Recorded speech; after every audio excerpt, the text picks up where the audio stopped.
कानून बना के अधिकार देने के युग की शुरुआत हुई तो यूपी गवर्नमेंट के वक्त हुई, जिसमें पार्लियामेंट में कानून बन चुके हैं, सरकारें कोई आओ वो बदल नहीं सकती। इस प्रकार से बदलाव आ गया राजस्थान के अंदर।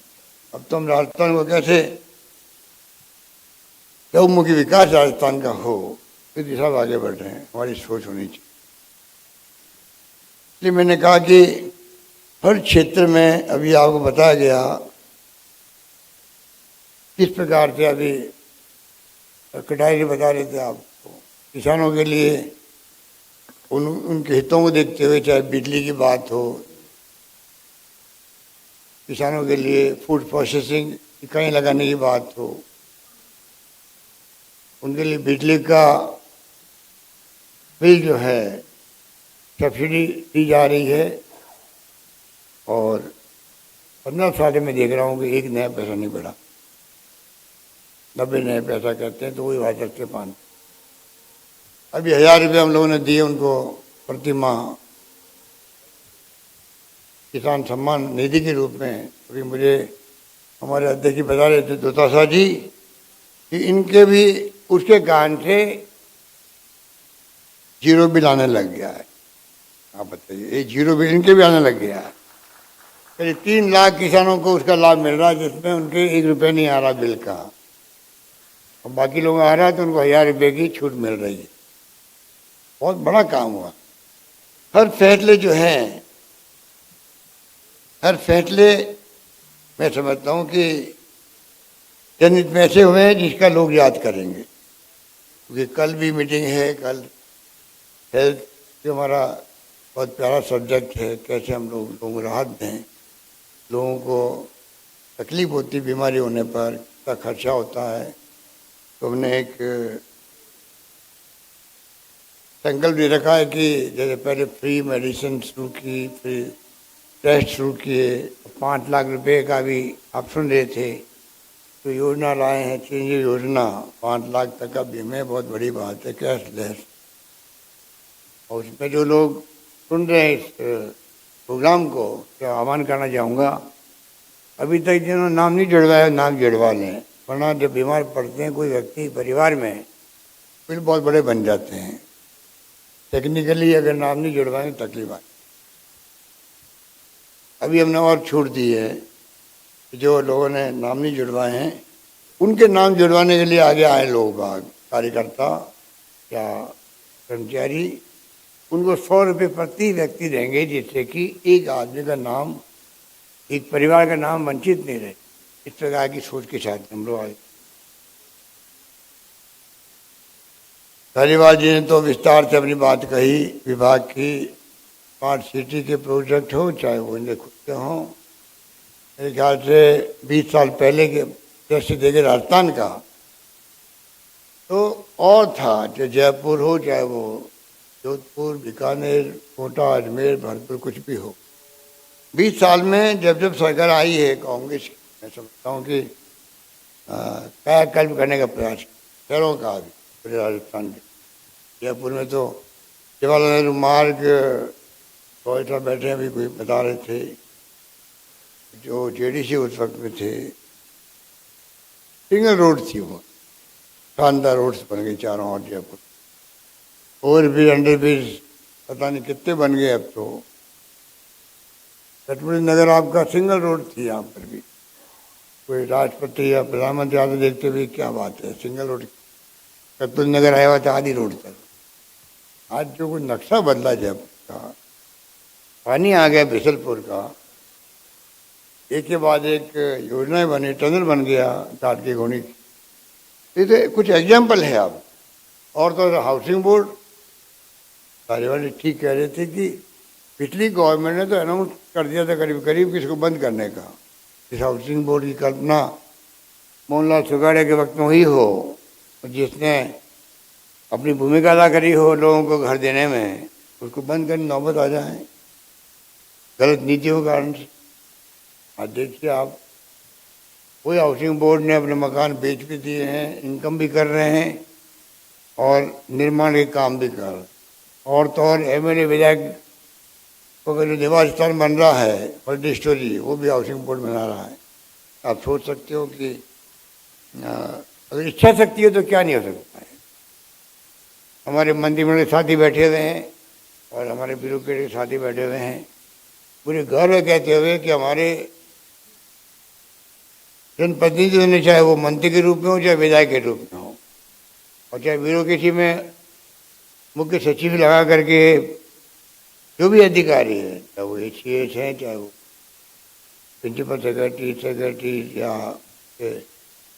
जो भी मातहत काम करते हैं, जिले में जिला कलेक्टर्स हैं, कमिश्नर्स हैं, पटवारी तक, ग्राम सेवक तक, जो जिम्मेवारी सौंपी गई इन 2-3 सालों में, 3 सालों में, मैं समझता हूँ कि एक ऐसा माहौल बन गया कि जब माहौल बनता है, इकबाल पैदा होता है सरकार का, तो सतही काम होता है।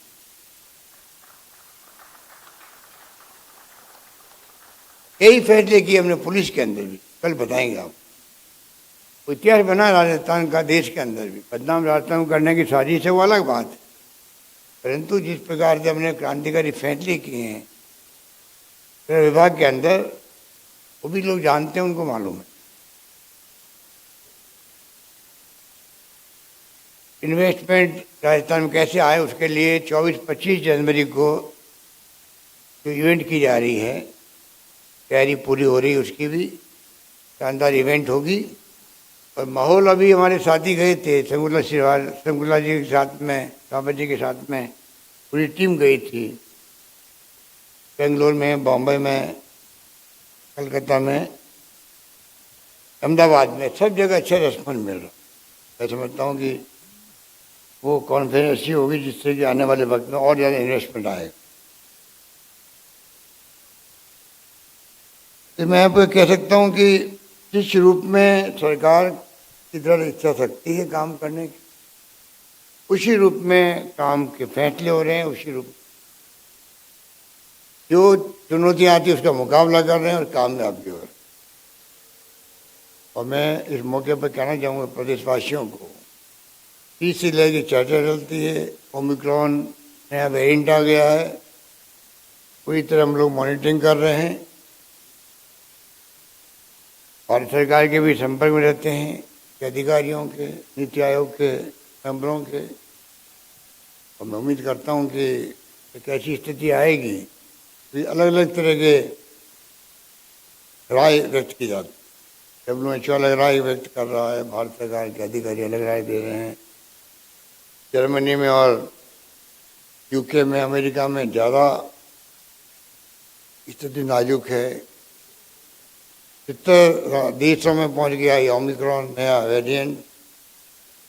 स्टोरी अलग तरह की आती है। अभी तक एक व्यक्ति नहीं मरा, 3-4 दिन पहले एक व्यक्ति की मृत्यु हुई थी। पहला केस है UK का। सब तरह की बात आती, कुछ कहते हैं कि ये आएगा उसके बाद में इसका म्यूटेंट चेंज हो जाएगा तो तकलीफ आएगी। और राजस्थान में जो तैयारी हमने कर रखी है और जिस ऑक्सीजन प्लांट लगाए गए हैं, पहले ज़्यादा 200-250 मेट्रिक टन के बजाय अब 1000 मेट्रिक टन की ज़्यादा ऑक्सीजन प्लांट लग चुके हैं। धारीवाल जी का, इस विभाग का बहुत बड़ा योगदान उसके अंदर रहा, इसमें कोई दो राय नहीं है। चला के उन्होंने आगे उस पर में काम संभाला। विभाग ने अच्छा काम किया, इसमें कोई दो राय नहीं। अधिकारियों ने अच्छा काम किया। तो सब तरह से हम लोग कह सकते हैं कि 3 साल की उपलब्धियाँ जो है, हालांकि मीडिया में कई बार पता नहीं कहाँ लोग फिगर लाते हैं। अभी मैं सरकारी आंकड़े दे रहा हूँ आपको कि जो हमारी बजट घोषणाएँ थी वो आप देखिए करीब 87% पूरी हो गई। 19-20 के अंदर घोषणा की थी हमने 370, 98% पूरी हुई थी। 20-21 में घोषणा करी 340, 93% घोषणा पूरी हुई। और ये जो साल चल रहा है 21-22 का, 463 घोषणाएं करी। कोरोना के बावजूद भी इतना शानदार बजट पेश हुआ, शानदार वित्तीय प्रबंधन हुआ और 80% तक तो अभी तक पहुंच गए हैं दिसंबर के अंदर, फिर मार्च तक बाकी। आप सोच सकते हो परफॉर्मेंस भी अच्छी है बजट घोषणाओं की। बजट के बिंदु भी शानदार हैं, फैसले भी शानदार हैं, लोग वेलकम कर रहे हैं। समझदार लोग वेलकम कर रहे हैं, जो समझते हैं, रुचि रखते हैं, और जिनको आलोचनाएं करनी खाली, वो तो उनको करनी भी चाहिए। वो कम कर रहे हैं मेरा मानना है, और ज़्यादा करनी चाहिए। तो कब आलोचना वो कर सकता है जो गहराई में जाता है। तो आलोचना के लिए तर्क चाहिए, तथ्य चाहिए। अगर उनके पास तथ्य है, तर्क है, तो जरूर आलोचना करें, हमें खुशी हो, वेलकम करें। बिना तर्कों के, बिना तथ्यों की आलोचना हो रही है। इतनी हल्की लैंग्वेज लिख रहे हैं ये केंद्रीय मंत्री और ये इनके खुद के जो नेता बने राजस्थान के अंदर, तो उनको तो कोई अखबार में खबर आनी चाहिए। बस क्या उसमें कोई तर्क नहीं है, तथ्य नहीं है। जनता इन बातों को समझ रही है, इसीलिए उनको जवाब दे रही, कर रहा जवाब। अब बताइए आप इनको, अभी 8 चुनाव हुए राजस्थान में, बाई इलेक्शन, 6 चुनाव कांग्रेस जीती है।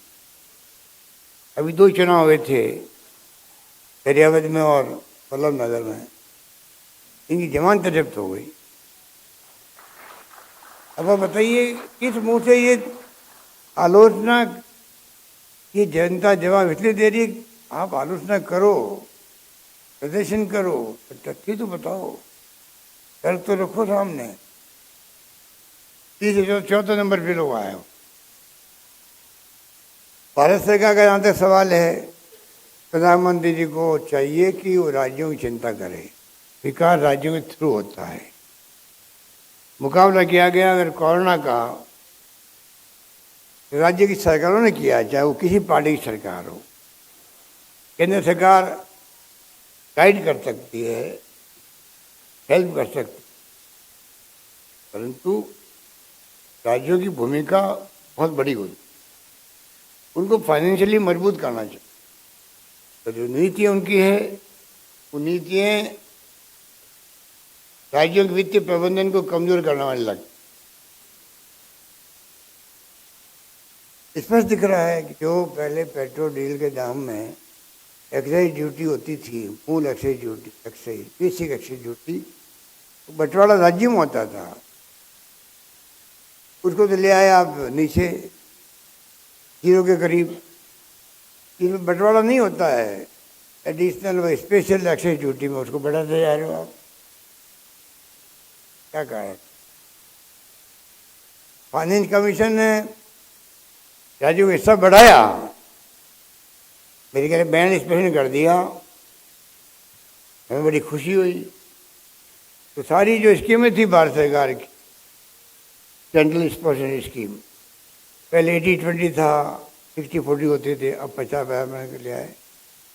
और तो ये पानी वाली स्कीम भी 80% सरकार को देना चाहिए थे, भारत सरकार को पहले देते थे पहले ज़माने के अंदर। अब आपने उसको 50% कर दिया। तो राज्यों की स्थिति तो पहले से नाजुक है, कोरोना की और मार पड़ी है। ये शिकायत हमारी भारत सरकार से बराबर बनी हुई है। प्रधानमंत्री जी को पत्र लिखते रहते हैं, मंत्रियों को ध्यान आकर्षित करते हैं। और मुझे कहते दुख है कि ये इतनी बड़ी योजना 13 जिलों की, ये राष्ट्रीय योजना घोषित करने में दिक्कत क्या है सरकार को? 16 योजना पहले चल रही है इस प्रकार देश के, और ये इतनी इम्पोर्टेंट योजनाएं इनके राज में बनी हैं, बीजेपी के राज में बनी हैं, फिर भी पता नहीं। ये जो इनकी सोच है नकारात्मक, वो कई बार मैं समझता हूँ कि जनहित में नहीं। जैसे फाइनली मामला था 13 के अंदर, हम लोगों ने विश्वविद्या मौली जो केंद्रीय मंत्री थे, सोनिया गांधी जी चेयरपर्सन थी यूपीए की, उनसे हमने करवा दिया शिलान्यास उसको।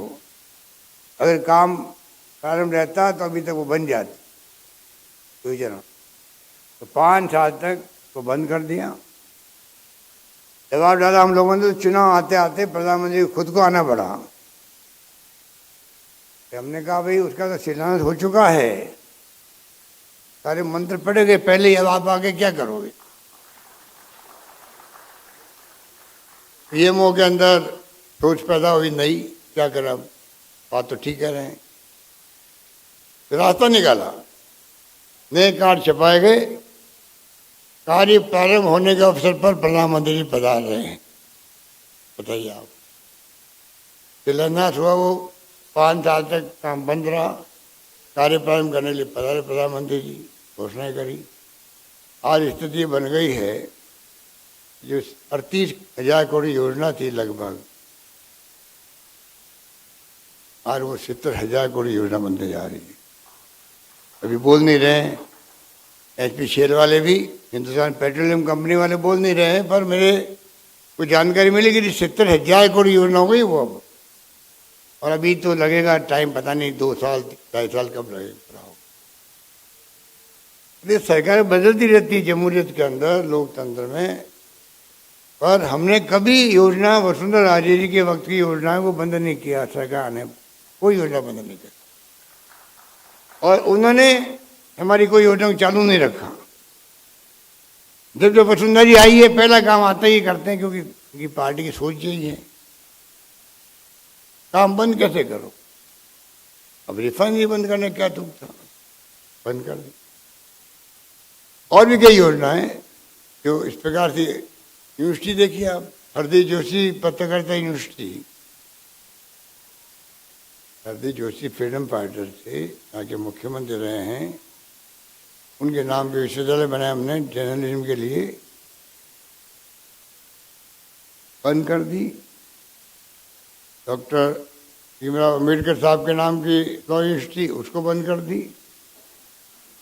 और मुझे बताया गया कि हिंदुस्तान के इतिहास में यूनिवर्सिटी एक बार बनने के बाद में आज तक कोई वापस बंद नहीं हुई है, पहली बार बंद हुई राजस्थान में दो यूनिवर्सिटी। कोई कारण नहीं है, क्या कारण है? इसने मुख्यमंत्री सलाह दी कि आप बंद कर दीजिए उनको, तो ऐसे फैसले हो जाते हैं और मीडिया चुप रहता है। इनके काम की यूनिवर्सिटी बन रही थी जर्नलिज्म की। आधुनिक युग आ गया है, जहाँ इलेक्ट्रॉनिक मीडिया आ गया, सोशल मीडिया अलग आ गया है, बहुत एडवांस हो गया मीडिया, उसमें यूनिवर्सिटी बन रही है, बंद करी सरकार, मीडिया चुप। एक भी मुझे याद नहीं कि मीडिया वाले जो है ये कुछ सड़कों पर उतरे हों या इनके मालिकों ने विरोध किया हो, सवाल ही नहीं। ये इनकी स्थिति है, इसलिए हौसले बढ़ते हैं गलत काम करने वालों। गलत काम कोई करे, सरकार चाहे हमारी हो चाहे कोई हो, जम के आलोचना होनी चाहिए, कोई दिक्कत नहीं उसकी। तब जाकर के तो ह्यूमन नेचर होती है। अगर आलोचना होगी तो कान खड़े होंगे, कान खड़े होंगे तो आपके फैसले वापस नहीं होंगे या सुधार होगा उसके अंदर। दिक्कत क्या है उसके अंदर? अगर आपके मन में काम करने की इच्छा शक्ति है, भावना है, तो आपको दिक्कत क्या आ रही है? आप उसको उसी रूप में लीजिए। सेवाई धर्म और सेवाई कर्म कहीं लिखा हुआ था, सेवाई कर्म और सेवाई धर्म। हम तो इस ये सेवाई कर्म और सेवाई धर्म और आपका विश्वास, हमारा प्रयास, इन भावनाओं के साथ में शासन करना चाहते हैं। और मुझे बड़ा यकीन है कि जो माहौल राजस्थान बना है हमारे कामों से, हम कोई अहम घमंड की बात नहीं करते हैं, हम भी ह्यूमिलिटी कहना चाहते हैं कि जो काम किया है सरकारी मशीनरी ने, राजनेताओं ने, सबने मिलके, उसका परिणाम है कि आज 3 साल के बाद में भी सत्ता विरोधी जो लहर कहलाती है, एंटी इनकम्बेंसी, वो आज पैदा नहीं हुई है। इस बात की मुझे बहुत खुशी है और मुझे यकीन है कि यही माहौल रहा और यही माहौल रहेगा तो अगली बार वापस सरकार कांग्रेस की बनेगी।